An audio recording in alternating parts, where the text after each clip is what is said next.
Hey guys, I hope everyone is doing well on this little break that we have going on. I'm obviously very comfortable here, and don't worry, me and Mr. Short did get our quarantine supply of Mountain Dew, so I know that you were all very concerned about that. All right, let's get going here. So you guys had a couple of notes that you had to write down for chapter 21. These are additional notes. You can write them down if you want to, but you're not required to. So if you want to just sit back and watch and listen, that's cool. Um, but you are going to need the content of this video to answer your questions for today's assignment. So no matter what, you're stuck. You got to listen to it, you got to watch, and then use it to answer those questions when you're done with this.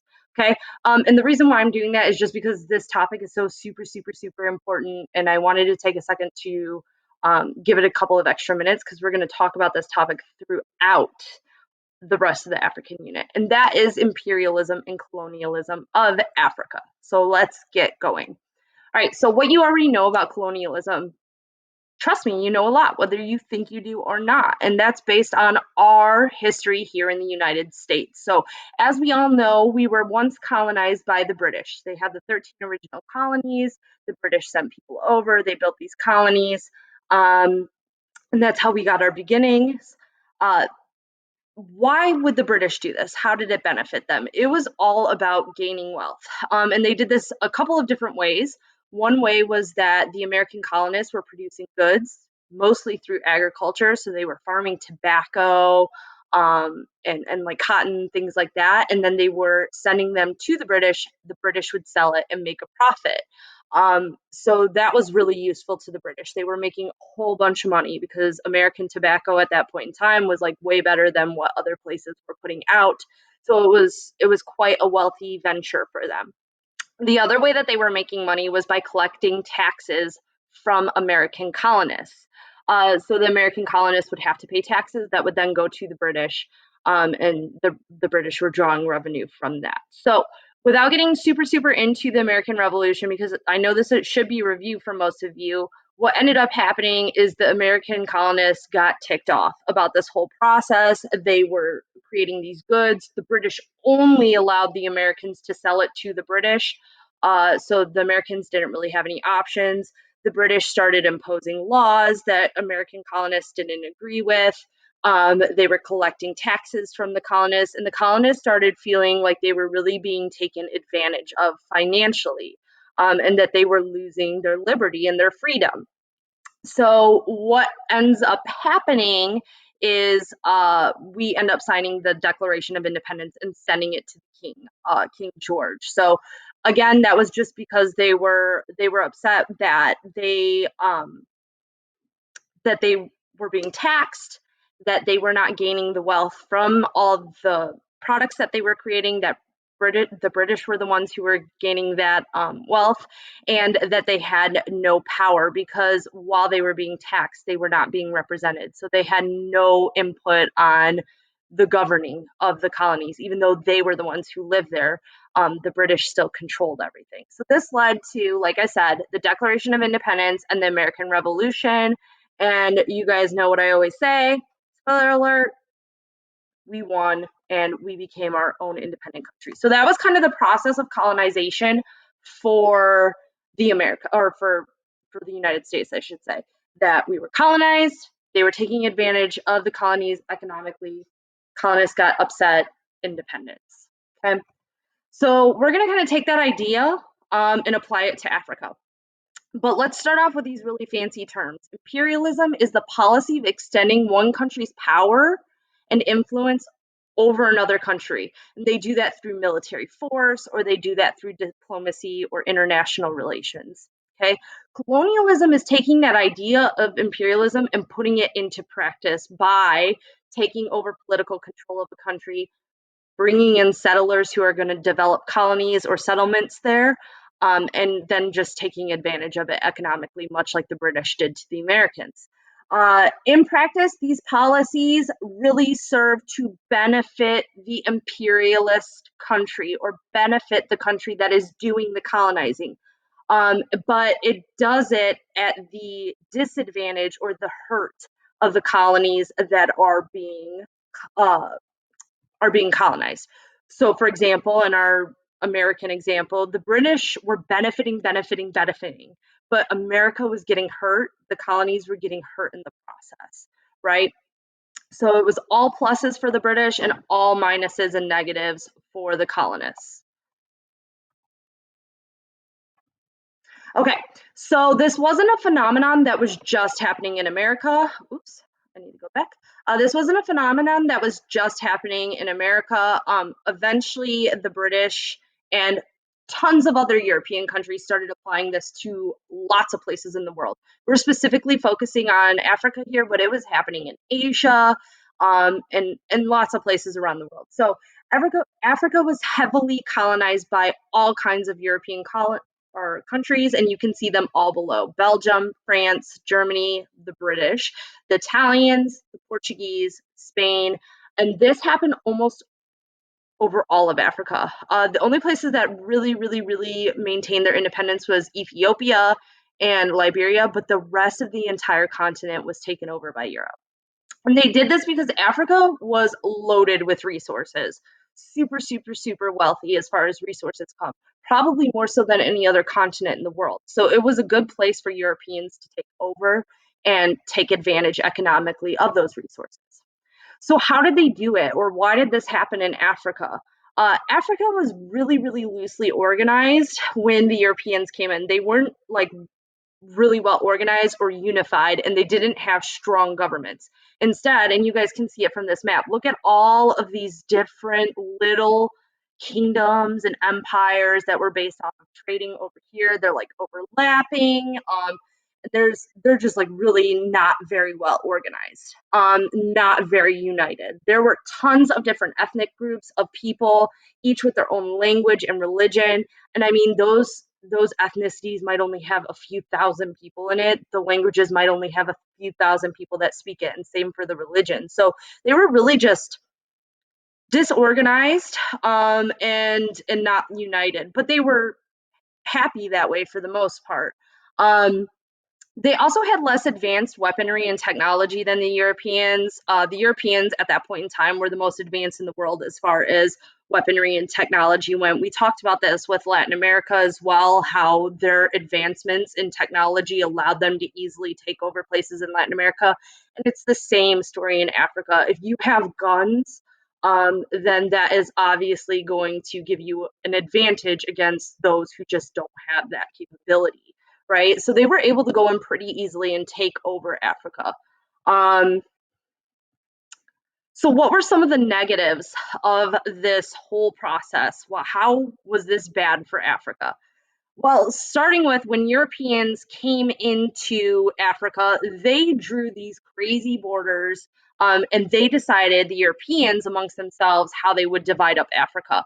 They didn't consult Africans, they didn't ask Africans how they felt about it. So they did it without consideration of the people, meaning that some people were put into countries together that necessarily wouldn't have wanted to be grouped together. And then other groups were split into separate countries, even though that they would have wanted to be together. So it really created this weird ethnic situation where groups were forced together and pulled apart at the same time. A lot of Europeans would treat Africans differently based on their ethnicity. We'll get into a situation, actually it might be this section of notes, with Rwanda, where you had two major ethnic groups, the Hutus and the Tutsis. And the Tutsis were like fairer skinned, and Hutus were darker skinned, and they had some physical traits that Europeans deemed to be less attractive and less Caucasian. So what they would do was they would treat those with the lighter skin tone, and different physical characteristics. They would treat them a little bit better, and those who had more African characteristics or darker skin were treated poorly. This created a lot of ethnic tension, as you can imagine, because one group is being treated better than other groups, and that can create a lot of problems. Okay, they also introduced Western religions, mainly Christianity. Christianity was not a thing in Africa until Europeans really brought it there. And then that created religious tension because you have the indigenous religions that Africans were practicing before Europeans came there. You have a little bit of Islam that was there from from North Africa and the Middle East that had worked its way there through trading. And now you have Christianity, and sometimes those religions would butt heads. Uh, just like they did in the Americas, these colonists or colonizing countries would bleed countries dry of resources, right? They would go in there and take whatever was of value, send it back to Europe, make a profit off of that, and then the country or the place in Africa was left making very little profit off of that process. And they created African reliance on European planning and governance. So Africans became kind of dependent on what the Europeans were coming in and doing, right? They took control, and as subsequent generations or later generations are born into that, they just know Europeans are in control, and they've never really had a process of, tight governing before that. So they only know what the Europeans have presented to them. And that makes it really difficult to know how to do things themselves. Because the Europeans didn't teach them, they just put it in place, and that's what the Africans had to go by. Okay. Were there any positives? I don't know. That depends on you and your thoughts. Some things that could be considered positives by colonization and colonialism were new technologies were definitely brought to Africa, in the form of better infrastructure, better transportation. Europeans came in, they built railroads, they built trains, they built highway systems, they built all kinds of things that help transportation, infrastructure, things like that. They built hospitals, they built schools for Africans. They started providing educations, now, albeit not the same education that the Europeans were receiving, right? Because much like slavery, one of the most efficient ways to keep a population in control is to keep them not very educated. So even though they did put education in place, it was not probably up to the standard that most Europeans would practice education. Okay, and then introduction of European languages was kind of beneficial because it served as a lingua franca. So where I said you had thousands of different languages before, now you might just have a couple of big Western or European languages like French or English or Spanish that control the region. And it allowed everybody to kind of communicate more efficiently.